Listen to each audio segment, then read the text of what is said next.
Just when we thought the Sean Diddy Combs trial was about to hit its climax, the courtroom hit the brakes in the most unexpected way. Picture this.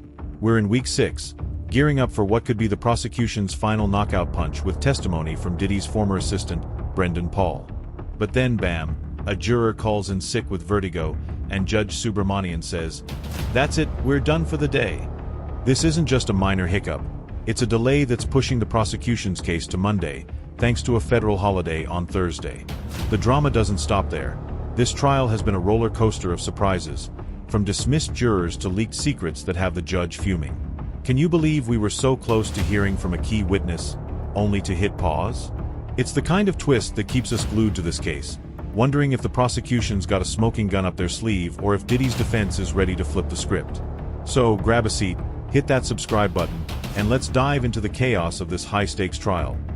What's going to happen next? Stick around to find out. Diddy, one of the biggest names in music, is facing some heavy charges. Sex trafficking, transportation for prostitution, and racketeering conspiracy, also known as RICO. These are serious allegations, and Diddy has consistently denied them, with his defense team fighting hard to clear his name. For those unfamiliar, these charges stem from claims that Diddy orchestrated a criminal enterprise involving coercion, escorts, and interstate activities. Allegations that have shocked fans and the industry alike. The prosecution's been building their case with everything from text messages to witness testimonies, trying to prove Diddy's guilt beyond a reasonable doubt. Meanwhile, the defense is playing it cool, hinting they might only need 2 to 5 days to present their side, raising eyebrows about whether Diddy himself will take the stand. This trial isn't just about legal battles. It's a cultural moment, with every twist sparking debates online and beyond. From Cassie's emotional testimony to the mysterious role of Diddy's chief of staff, Christina Courtroom, every day brings new revelations. This case is far from over, and the stakes couldn't be higher. Let's keep going. We were all set for a big day in Diddy's trial, expecting to hear from the prosecution's final witnesses, including Brendan Paul, Diddy's former assistant who's been labeled his drug mule. But then, out of nowhere, one of the jurors called in sick with vertigo, a dizzying setback, literally. Judge Subramanian didn't mess around. With a federal holiday already scheduled for Thursday, he decided to adjourn court for the day, pushing everything to Monday. This delay is a big deal because the prosecution was on the verge of wrapping up their case, and we were hoping to see if they'd go out with a bang. Now the timeline shifted, and the earliest we'll see their case close is Monday, throwing off predictions of a verdict by next week. To add to the chaos, Diddy's defense has hinted they'll only need 2 to 5 days for their case, suggesting they're feeling confident. Maybe too confident. Could this delay give them extra time to strategize, or is it just prolonging the inevitable? The trial's already been a whirlwind of juror dismissals and leaked secrets, and this latest hiccup only amps up the suspense. What's Brendan Paul going to say when he finally takes the stand? Let's unpack this drama together. Alright, let's dive into the juror drama that's got everyone talking in the Sean Diddy Combs trial. It's like a soap opera in the courtroom. Just when we thought things couldn't get messier, juror number 6 got the boot, and it sparked a firestorm. This juror, a black man from the Bronx, was dismissed after it came out that he was actually staying in New Jersey with his fiancée, which raised red flags about his honesty. Diddy's defense team went hard, arguing that removing him could mess with the jury's racial diversity and even accused the court of confusing inconsistencies with outright lying. They pointed out this guy was sharp, taking notes, and more awake than some jurors who've been caught dozing off. But Judge Subramanian wasn't having it, saying the juror's lack of candor was a deal-breaker, and replaced him with a white alternate. Then, there's juror number 7, who's now under scrutiny for possibly chatting about the case with a colleague. Yep, the judge cleared the courtroom to grill them on it. The jury's probably wondering what's going on, but they're not allowed to discuss these dismissals among themselves, which has to be frustrating. With alternates stepping in and tensions rising, these juror issues are adding a whole new layer of chaos to an already wild trial. Could this drama impact Diddy's shot at a fair trial? Drop your thoughts below, and let's keep unpacking this. Hold up, because the Diddy trial just got spicier with a scandal that's got the judge seeing red. We're used to courtroom bombshells, but this one's next level. Sealed information from private discussions between the judge, prosecution, and defense somehow ended up in an online article. That's right, stuff meant to stay locked away, just for the legal teams and Judge Subramanian, got leaked, and he is not happy. He called out both sides, accusing someone of lying and threatening criminal contempt if it happens again. Imagine the tension in that courtroom when the judge basically said, "I'm watching you," and heads will roll. This isn't just a slap on the wrist. It's a serious issue because sealed info is supposed to stay under wraps to protect the trial's integrity. A BBC New York correspondent, Nada Tawfik, was right there, noting how the judge is fed up with both the prosecution and Diddy's defense team, led by Mark Agnifilo. Criminal defense attorney Sean Kent chimed in, saying this kind of leak ticks off a judge because it undermines their control, though it's unlikely to cause a mistrial since it doesn't directly hurt Diddy's right to a fair trial. Still, it's a warning shot. Someone's playing fast and loose with the rules. Could this lead to bigger consequences, like fines or even jail time for the leaker? Let's break down a key piece of the Diddy trial puzzle that's flying under the radar but is super important: the summary witness. You might be wondering, what's that? Well, imagine trying to make sense of terabytes of evidence.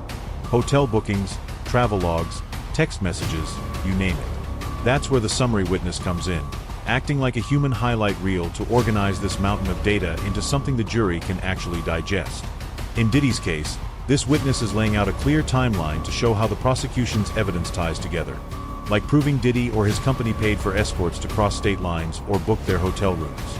It's not about new bombshell testimony, but about making complex info crystal clear. For example, they brought back messages from Cassie, including one chilling exchange where she referenced a gash on her eyebrow, tying it to hotel bookings and escort arrangements. This helps the jury connect the dots when they're deliberating on whether the government proved charges like sex trafficking or RICO.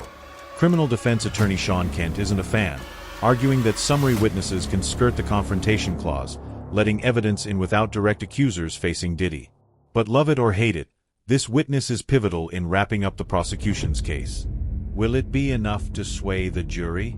Drop a comment below, and let's keep digging into this trial's twists and turns. Now, let's zoom in on one of the most gripping parts of the Diddy trial: the evidence involving Cassie, which is hitting the jury hard. It feels like forever since Cassie took the stand, but the prosecution brought her back into focus with some jaw-dropping text messages and a haunting photo.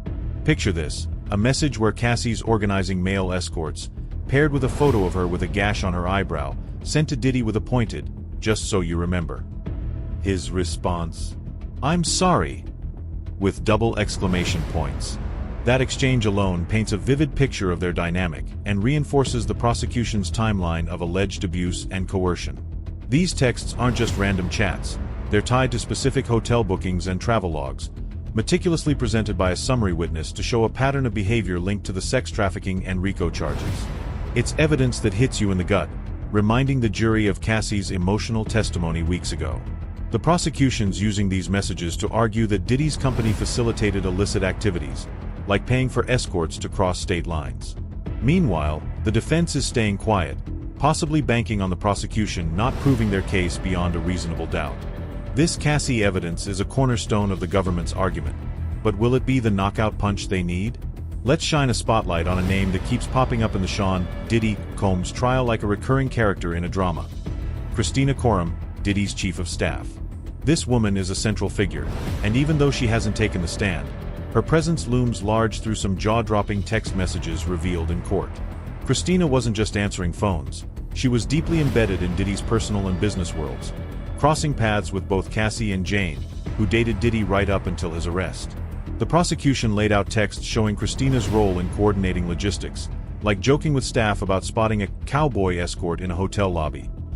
Yep, a nod to the cowboys and angel service Diddy allegedly used. But it gets heavier. In messages from November 2023, after Cassie's lawsuit, Christina calls out Diddy for not being honest, saying, "If you can't be honest with me, this doesn't work." She even hints at his kryptonite and bad choices, showing tension in their dynamic. Diddy's response? Offering her his phone to check for herself. These exchanges paint Christina as someone who knew the ins and outs of Diddy's life, from alleged escort arrangements to his personal struggles.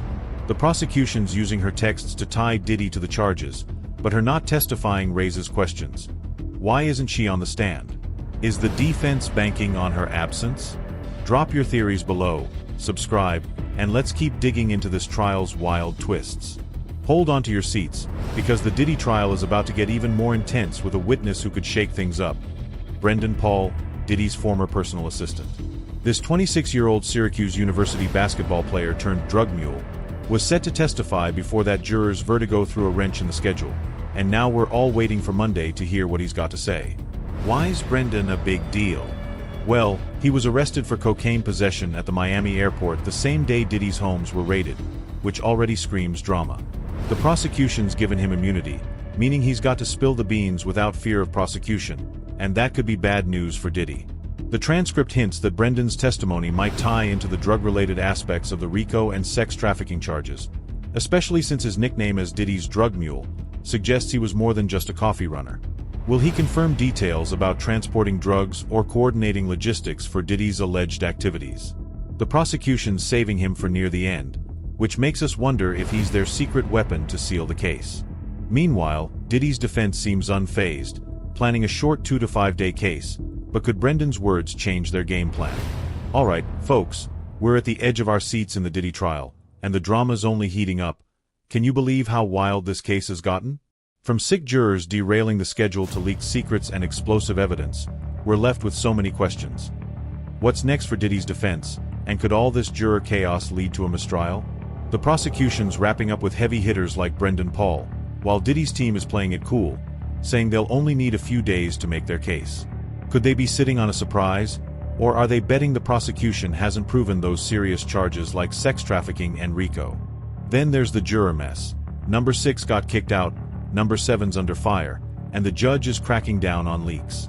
It's a courtroom circus, and we're here for every twist. We need you in on this.